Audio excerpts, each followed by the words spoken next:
샬롬 샬롬 샬롬 샬롬 샬롬. 하나님 사랑합니다. 여러분 주 안에서 사랑합니다.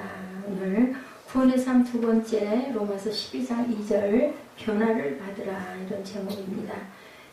변화를 받으라. 이 세대를 본받지 말래요. 오직 마음을 새롭게 함으로 변화를 받아라.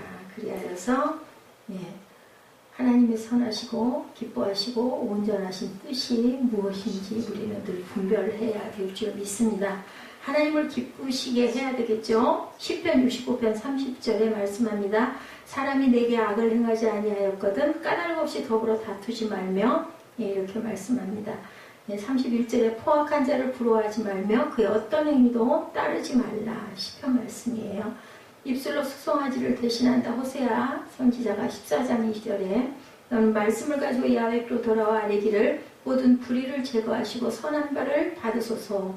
우리가 수송아지를 대신하여 입술의 열매를 주께 드리리이다. 하나님께서는 입술의 열매를 더 반가워하실 것 같습니다. 지체를 의에게 종으로 드려라, 로마서 6장 19절이죠. 너희 육신이 연약함으로 내가 사람의 예대로 말하노니 전에 너희가 너희 지체를 부정과 불법에 내주어 불법에 이른 것 같이 이제는 너희 지체를 의에게 종으로 내주어 거룩함에 이르라. 아멘. 하나님의 뜻을 이제 분별하라고 본문에 말씀하죠. 바울은 성도들에게 하나님의 선하시고 기뻐하시고 온전하신 뜻이 무엇인지 분별하도록 하라고 명함으로 자신의 육적인 생각을 버리고 오직 하나님의 거룩하신 뜻만을 쫓아 행할 것을 강조합니다. 타락한 인간은 하나님의 뜻이 무엇인지 분별할 능력이 없죠. 그러나 그리스도 안에서 구속받은 성도는 하나님의 거룩하신 뜻을 분별할 수가 있는 영적 통찰력을 지니고 있기에 바울은 성도들에게 하나님의 뜻을 분별하여 하나님을 기쁘시게 하는 삶을 살아라, 이렇게 권면합니다. 세상 사람들은 육체의 정욕을 따름으로 사단이 기뻐하는 뜻을 쫓지만 성도는 하나님의 거룩하신 뜻을 쫓아야 당연하겠죠. 그리고 또한 주의 뜻을 이해하라고 늘 분별하라고 말씀하죠. 주의 뜻을 이해하라. 에베소서 5장 17절입니다. 그러므로 어리석은 자가 되지 말고 오직 주의 뜻이 무엇인가 이해하라. 완전한 율법이시다. 시편 99편 7절 8절입니다. 야훼의 율법은 완전하여 영혼을 소생시키시며 야훼의 증거는 확실하여 우둔한 자를 지혜롭게 하며 야훼의 교훈은 정직하여 마음을 기쁘게 하고 야훼의 계명은 순결하여 눈을 밝게 하시도다. 시편 말씀입니다. 우리가 성경을 통해서 알 수 있다고 디모데후서 잘 아는 말씀이죠. 3장 16절 17절입니다. 모든 성경은 하나님의 감동으로 된 것으로 교훈과 책망과 바르게 함과 의로 교육하기에 유익하니 이는 하나님의 사람으로 온전하게 하며 모든 선한 일을 행할 능력을 갖추게 하려 함이라. 이렇게 바울 사도가 디모데후서에 말씀하죠. 그래서 오늘 본문 2절의 뜻은 하나님의 뜻과 관련된 기도, 성경이란 명백한 하나님의 계시가 있는데 왜 기도를 우리가 해야 하는가? 이런 증거가 계시가 있는데 무엇 때문에 기도하는가? 성경의 충분성을 인정하지 않는 기도는 오히려 해가 된다. 잠언 28장 9절입니다. 잠언 2장 8절 9절입니다. 대적은 정의의 길을 보호하시며 그의 성도들의 길을 보존하려 하시니라. 그런즉 내가 공의와 정의와 정직 곧 모든 선한 길을 깨달을 것이다. 디모데후서 3장 16, 17절은 아까 제가 증거했죠. 어떻게 하라고요? 하나님의 사람으로 온전하게 하며 선한 일을 행할 능력을 갖추게 하려고 하나님께서는 우리에게 성경을 알고 깨닫고 느끼게 했다라는 거죠. 그래서 성경의 바른 해석을 위해서 우리는 기도해야 된다는 거예요. 왜 기도하느냐? 하나님의 말씀이 있는데 기도는 왜 하느냐? 하나님의 말씀의 해석을 위해서. 디모데후서 2장 15절입니다. 너는 진리의 말씀을 옳게 분별하며 부끄러울 것이 없는 일꾼으로 인정된 자로 자신을 하나님 앞에 드리기를 힘쓰라. 우리가 예배 드리는 게 저희를 드리는 거죠. 몸을 드리는 거고 마음을 드리는 거고 시간을 드리는 거고 물질을 드리는 겁니다. 그래서 결정을 내릴 사항을 바르게 분석할 수 있도록 어떤 결정이 가장 좋은지 분석하기 위해서 우리는 기도한다. 성경에 복종할 수 있는 겸손과 영적 훈련을 위해서 성경이 내 소욕과 부딪힐 때 자기를 부인하기 위해서 우리는 기도한다. 하나님의 주권적 권리를 인정할 수 있도록 우리는 기도한다. 잠언 3장 5절에서 6절입니다. 너는 마음을 다하여 야훼를 신뢰하고 내 명철을 의지하지 말라. 너는 범사의 그를 인정하라. 그리하면 내 길을 지도하시리라.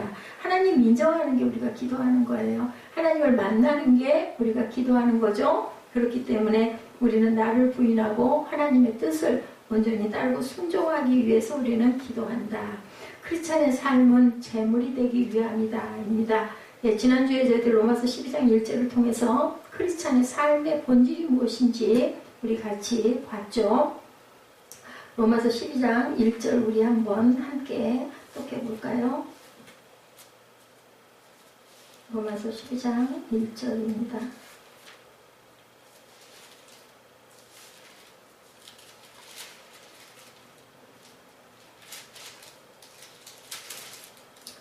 합니다. 그러므로 형제들아 내가 하나님의 모든 자비하심으로 너희를 권하노니 너희 몸을 하나님이 기뻐하시는 거룩한 산제물로 드리라. 이는 너희가 드릴 영적 예배이니라. 우리 몸을 산제물로 드리는 거 몸도 드리고 마음도 드리고 시간도 드리고 물질도 드리고 모든 것을 순종함으로 나아가는 것이 바로 우리의 영적 예배라고 우리가 배웠습니다. 크리스찬의 삶이라고 하는 것은 하나님께서 기뻐하시는 거룩한 산 제사로, 저는 이 부분을 계속 말씀을 드릴 때는 신학교 때 어떤 목사님이죠.